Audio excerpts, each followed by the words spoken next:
Assalamualaikum warahmatullahi wabarakatuh. Selamat siang. Kita bertemu di mata kuliah keramologi pertemuan keempat dan kelima. Pada hari ini kita akan membahas tentang bahan dan teknologi keramik. Seperti saya jelaskan pada pertemuan sebelumnya bahwa bahan utama keramik yaitu lempung. Lempung merupakan jenis dari tanah yang terdiri dari berbagai komposisi. Artinya lempung yang dibuat keramik ini tidaklah murni terdiri hanya dari lempung, tetapi terdiri dari komposisi silika, alumina, dan air, termasuk sejumlah partikel kecil dari besi alkali. Lempung yang kita temukan atau yang kita buat sebagai bahan dasar dari keramik ini mempunyai sifat basah dan memiliki partikel yang lebih kecil dari pasir dan lanau. Nah, perbedaan teknologi keramik akan menghasilkan produk dari keramik itu sendiri. Bagaimana mencirikan perbedaan teknologi keramik? Itu bisa kita lihat dari warna. Misalnya keramik dengan warna merah, keramik putih, dan keramik dengan warna keabu-abuan. Itu memiliki tingkat teknologi yang berbeda. Selanjutnya tingkat plastisitas, tingkat kekerasan, tingkat kekuatan, dan suhu pembakaran. Suhu pembakaran ini akan menentukan baik atau tidaknya, tinggi atau tidaknya kualitas dari sebuah keramik. Clay atau lempung ini ditemukan di lapisan tanah permukaan atau yang biasa kita sebut kerak bumi. Terbentuk akibat kekuatan fisik, proses kimia, dan biokimia. Artinya ada 3 pengaruh utama di alam yang membentuk lempung. Proses-proses tersebut terjadi akibat variasi kontraksi batuan, suhu, dan gesekan dari tenaga endogen maupun eksogen.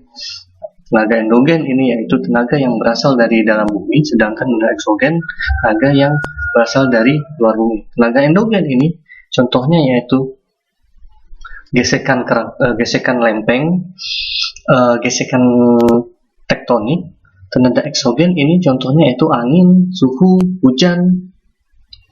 Nah, adanya tenaga endogen dan eksogen inilah yang memproses terbentuknya lempung yang ada di kerak bumi. Proses pembentukan lempung terjadi berupa perubahan, pengurangan, pemisahan, redistribusi, dan rekristalisasi dari mineral. Artinya proses mineral yang ada di alam dia akan mengalami pengurangan. Misalnya satu komposisi ini berkurang atau ditambahkan komposisi lain, dia akan mengalami perubahan. Satu komposisi karena proses kimia akan berubah menjadi komposisi yang lain. Dia akan mengalami pemisahan. Misalnya dari satu komposisi yang utuh, satu komposisi terjadi pemisahan akibat tenaga endogen atau eksogen, ataupun dia akan mengalami redistribusi, artinya perpindahan dari komposisi yang ada di bagian kerak bumi lain ke bagian di tempat atau lokasi yang ditemukannya lempung. Ini akan membentuk sebuah bahan dasar lempung yang kita temukan sekarang. Proses-proses pembentukan lempung ini yang perlu dipahami terdiri dari beberapa jenis atau beberapa model proses, yaitu proses pengurangan, perubahan, pemisahan, redistribusi, dan rekristalisasi dari batuan. Clay atau lempung memiliki sifat tidak larut dalam air dan terdiri dari beberapa partikel dengan unsur berbeda. Nah, partikel lempung diantaranya merupakan kaolin, memiliki ukuran paling kecil 0,05 sampai 0,15 mikron. Jadi 0,05 ini sama dengan 0,00005 mm. Artinya kalau kalian lihat penggaris, bagian ukuran paling kecil penggaris itu adalah milimeter, itu dibagi menjadi 10.000. Nah, itulah ukuran paling kecil dari sebuah lempung. Sedangkan eh, tanah liat pada umumnya memiliki ukuran 10 mikron atau 0,1 mm. Jadi bisa kalian bedakan bagaimana perbedaan ukuran antara clay yang mayoritas kaolin dengan tanah liat biasa. Karena keramik yang bagus, keramik yang baik, yang kualitasnya bagus itu adalah keramik yang mayoritas terdiri dari kaolin. Artinya keramik yang baik adalah keramik yang memiliki ukuran bahan dasar 0,05 sampai 0,15 cm. Nah, keramik dengan kualitas yang ditemukan pada peralatan rumah tangga seperti tembikar atau gerabah ini dapat dibuat dari sedimen tanah liat biasa yang berukuran mm.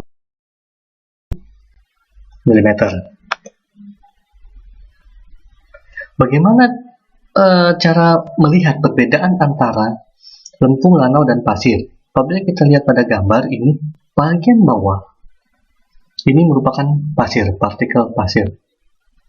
Bagian di atas ini merupakan partikel lanau, dan bagian paling atas inilah merupakan partikel lempung. Jadi kalau kalian lihat di alam, kalau kalian lihat pada tanah liat, bagian yang paling halus di tanah liat, endapan yang paling atas itu merupakan endapan dari lempung.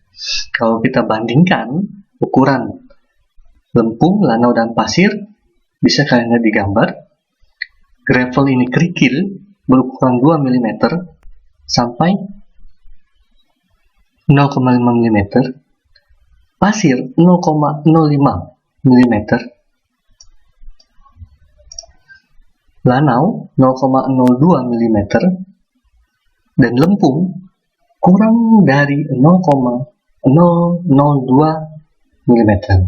Nah, apabila kita lihat dalam memakai alat bantu atau mikroskop, partikel lempung ini berupa kristal-kristal kaca.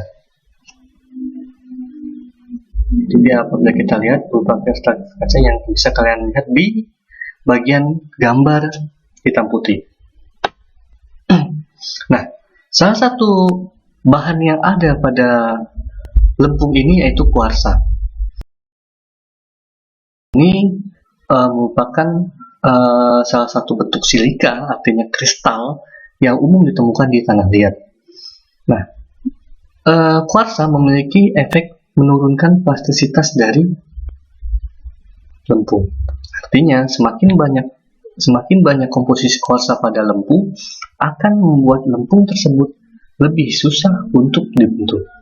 Tingkat efektivitas dalam pembentukan atau kelenturannya akan semakin berkurang. Tetapi semakin banyak kuarsa, maka semakin tinggi tingkat porositas dari lempung tersebut, karena kuarsa ini memiliki sifat seperti kaca kristal yang akan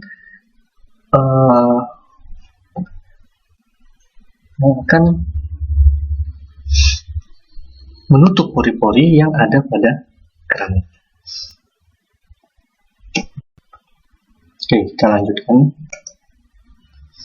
Nah, suhu untuk perubahan struktur dari lempung, dari clay ini berbeda-beda. Nah, apabila kita lihat, kaolin akan mulai kehilangan air pada suhu 450 derajat Celcius.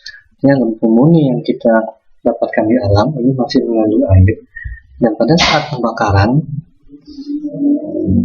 lempung tersebut akan berkurang kadar airnya pada suhu 450 derajat Celcius.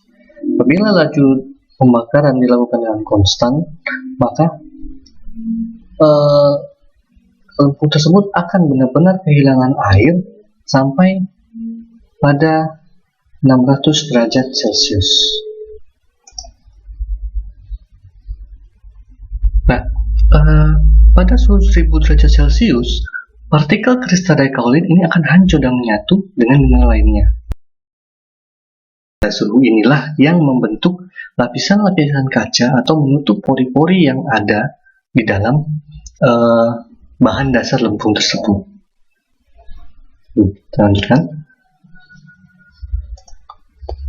Apabila kita lihat di sini, bisa kalian lihat sendiri, ini adalah kurva reaksi material keramik terhadap suhu. Jadi bisa dilihat, bisa dipelajari perbedaannya. Nah, dalam pembuatan keramik diperlukan bahan-bahan non-plastis sebagai pengikat. Bahan-bahan non-plastis ini berperan sebagai penangkal penyusutan pada keramik. Jadi, saat keramik selesai dibentuk dan dibakar, kadar air pada keramik ini akan menghilang. Karena hilangnya kadar keramik ini, maka massa dari keramik akan berkurang. Nah, inilah yang menimbulkan penyusutan pada keramik. Nah, bahan non-plastik diperlukan untuk menangkal penyusutan pada keramik, sehingga massa pada keramik ini tidak berkurang dan bentuknya tidak berubah. Temper, sekalian lihat di sini, temper merupakan material non-plastis yang sering digunakan dalam proses pengeringan untuk mengurangi risiko retak pada keramik. Jadi turunnya penyusutan yang terjadi pada saat pengeringan keramik atau pembakaran ini akan membuat bentuk dari keramik ini menyusut dan sangat mungkin terjadi pecah ataupun keretakan. Nah, temper berguna untuk menangkal keretakan tersebut. Temper ini biasanya dibuat dari batuan beku, andesit atau batuan basal, sedimen, pasir dan kapur, yang merupakan batuan metamorf, ataupun bahan organik, mencakup kerang, kulit kayu, tanaman, atau bulu. Jadi apabila kita temukan keramik-keramik pada masa lalu, artefak pada masa lalu yang di dalam lapisannya terdapat kerang, terdapat kulit kayu, terdapat serat tanaman, itu bukan karena pada masanya pembuatan keramik tidak dilakukan penyaringan, tetapi bahan-bahan tersebut sengaja disertakan sebagai temper. Yang keempat, feldspar, yaitu mineral yang paling umum yang stabil digunakan oleh keramik. Yang berikutnya adalah glasir. Glasir ini adalah pewarna keramik. Glasir merupakan proses pelapisan pada keramik yang menyebabkan keramik memiliki warna yang berbeda dengan materialnya. Sebagai contoh, apabila kalian lihat warna keramik dari luar biru, tetapi pada saat pecah ternyata retakannya atau isinya merupakan coklat, warna biru pada keramik itu merupakan glasir.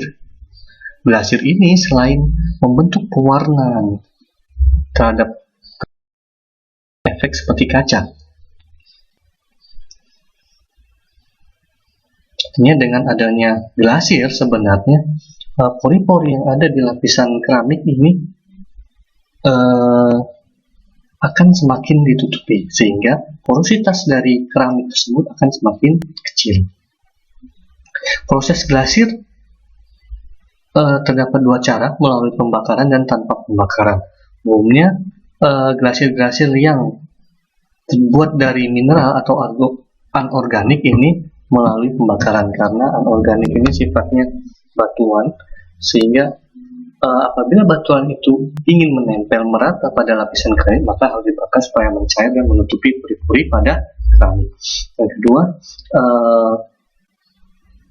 ekstrak tumbuhan ini umumnya tanpa pembakaran. Jadi keramik yang sudah dibakar, keramik yang sudah dingin, ini tinggal diberikan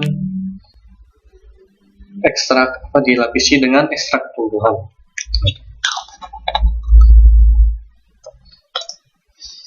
Macam-macam pewarnaan pada keramik ini bisa menggunakan karbon, bisa menggunakan unsur besi oksida atau unsur mangan. Glasir pada keramik juga ini selain memberikan efek warna tertentu juga berefek kristal seperti kaca, keras, dan tanah asam. Artinya memang Glasier ini sebenarnya merupakan perlindungan ganda untuk yang digunakan dalam memproduksi sebuah keramik. Perbedaan komposisi dan teknik pembakaran menyebabkan perbedaan hasil glasier. Tentu saja ini hampir sama sebenarnya dengan teknologi keramik. Lamanya pembakaran dengan suhu pembakaran menentukan produk keramik yang dihasilkan. Lamanya pembakaran dan suhu pembakaran menentukan juga bagaimana perbedaan hasil glasier yang ada pada produk keramik. Glasier memiliki sifat seperti kaca atau kristal. Jadi kalau kalian lihat di produk-produk keramik, bagian yang mengkilat, yang mempunyai kilau, itu merupakan glasier. Terbentuk merupakan hasil dari perubahan, ini yang perlu kalian pahami, perubahan dari zat padat, perubahan dari zat cair ke padat. Artinya bagian mineral yang dicairkan tadi kemudian dioleskan ke bagian permukaan keramik. Nah, butir-butir ini sebenarnya padat, kemudian dia mencair, dan pada saat didinginkan dia memadat kembali. Gitu. Jadi yang tadinya cair, kemudian pada saat didinginkan menjadi padat. Ya. Prinsip terjadinya sama dengan pembuatan permen atau karamel. Gula dipanaskan, dia akan mencair, tetapi saat didinginkan kembali dia akan menjadi karamel. Sama dengan glasier. Mineral yang ada di alam, batuan yang ada di alam dicairkan dengan ditambahkan air, tapi sebenarnya pada bagian terkecilnya dia berupa serbuk-serbuk. Nah, kemudian dioleskan kepada permukaan keramik. Serbuk-serbuk itu akan masuk kepada pori-pori keramik. Nah, serbuk-serbuk itu pada saat pembakaran dia akan mencair. Kemudian pada saat pendinginan dia akan memadat kembali sehingga menutupi permukaan keramik. Nah, begitulah prinsip atau sifat dari glasier.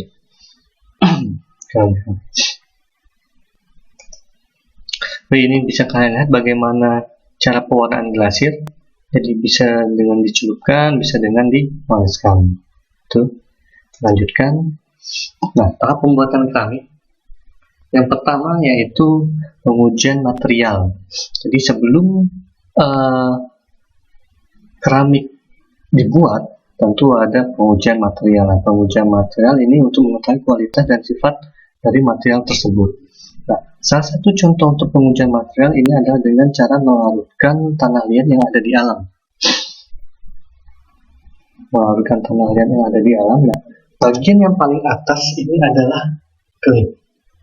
Nah, bagian yang paling atas, bagian yang paling halus inilah yang diambil untuk bahan utama dalam pembuatan keramik.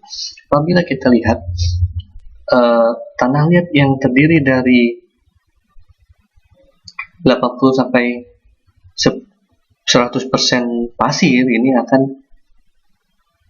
berbentuk gumpalan-gumpalan. Ini yang di tengah merupakan tanah alam, tanah liat yang terdiri dari 30 sampai 50% lanau, sedangkan yang jar ketiga merupakan tanah liat yang larutan yang terdiri dari 50 sampai 100% clay. Artinya bahan yang paling murni yaitu keramik bagian jar yang ketiga. Nah, yang kedua yaitu proses penyaringan.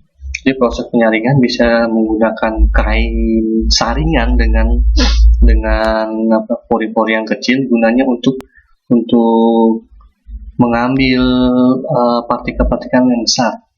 Jadi partikel yang kecil ini akan masuk ke bawah lalu ke dalam, sedangkan partikel yang besar ini akan tertahan di bagian saringan. Prinsipnya hampir sama dengan pada saat orang membuat sebuah bangunan, pasirnya ini pasti akan disaring terlebih dahulu.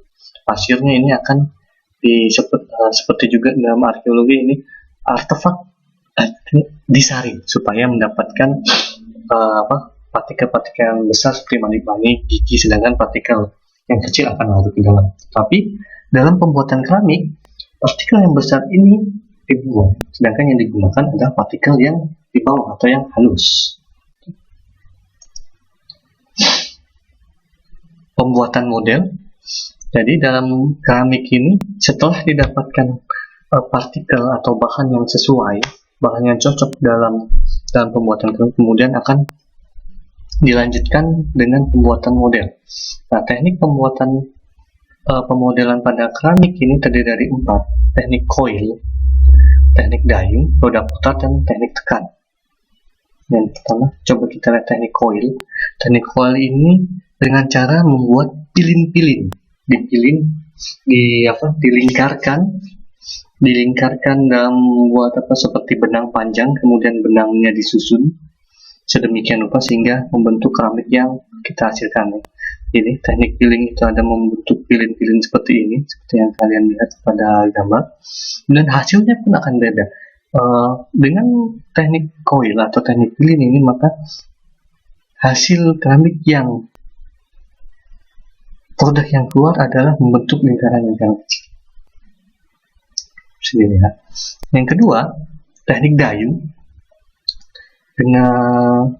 Dengan menggunakan dayung atau membentuk menggunakan alat bantu, bisa pedaling teknik atau biasa kita bilang tatap landas. Jadi ada tatap atau pelandasnya akan dipukul-pukulkan ke bagian model keramik sehingga membentuk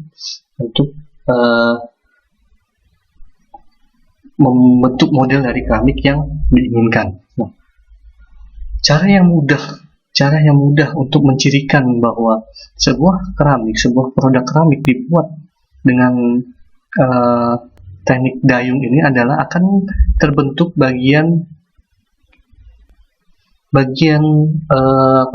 permukaan keramik yang tidak merata, tidak halus, tetapi terbentuk seperti bagian yang dipukul-pukul menggunakan alat batu dayung itu tadi. Itu yang cara yang paling mudah untuk melihat sebuah keramik menggunakan teknik dayung. Yang ketiga, teknik roda putar, turning vessel technique. Ini merupakan teknik yang menggunakan roda putar sebagai bantu. Biasanya teknik roda putar ini digunakan untuk membuat benda-benda yang simetris seperti guci dan lain-lain. Yang keempat yaitu teknik tekan, multi teknik cetak. Jadi bahan baku tanah liat yang sudah besi, yang sudah akan dijadikan model ini ditekan dalam bentuk tersebut, dan hasil tekniknya tadi akan menjadi model. Misalnya kalau kalian lihat, apabila akan membuat, biasanya paling mudah adalah untuk mencirikan keramik-keramik yang berbentuk antropomorfik atau zoomorfik. Ini biasanya digunakan teknik tekan, karena untuk membentuk keramik menjadi sangat presisi itu sangat sulit.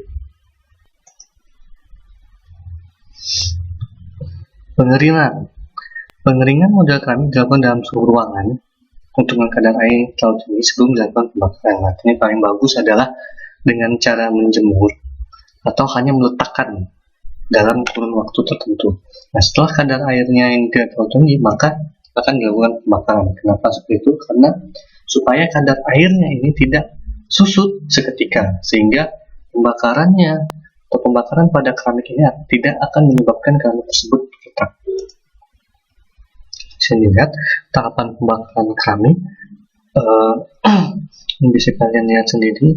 Ini merupakan hubungan antara temperatur dengan lamanya pembakaran yang ada atau yang dilakukan pada keramik. Salah satu contoh bagaimana proses pembakaran pada keramik yaitu menggunakan tungku tertutup.